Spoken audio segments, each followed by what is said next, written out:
Les technologies ErgoWide permettent de simuler un poste de travail, un environnement et de mettre une personne dans cette simulation. Donc en gros, on n'est ni plus ni moins que dans les mêmes situations qu'avec le cinéma et notamment le film Avatar où à l'aide d'un dispositif de lunettes, on va rentrer dans le film et là au lieu de rentrer dans un film, on rentre dans le poste de travail, dans l'entreprise et donc on travaille comme si on travaillait dans le monde réel. Ça sert non pas à travailler sur une machine qui est déjà construite, donc avec des coûts qui sont réalisés, mais de le faire en amont de la conception de la machine, donc de ne pas avoir tous les coûts liés à la réalisation de cette machine. Donc on peut optimiser avant d'avoir les coûts. Pour être capable de programmer une machine ou de faire comprendre à une machine comment fonctionne un humain, il faut que cette machine puisse observer, comprendre et suivre les évolutions d'humains. Donc en fait, les technologies de réalité virtuelle qui permettent de capter les mouvements,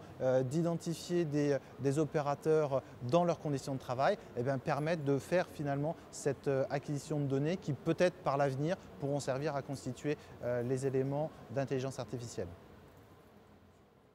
On a des relations très étroites avec plusieurs laboratoires de recherche en Bretagne, ici à Rennes, donc l'IRISA, mais aussi à Brest avec le CERV et puis l'Université de Brest, puisque l'on a un doctorant chez Didaptic qui est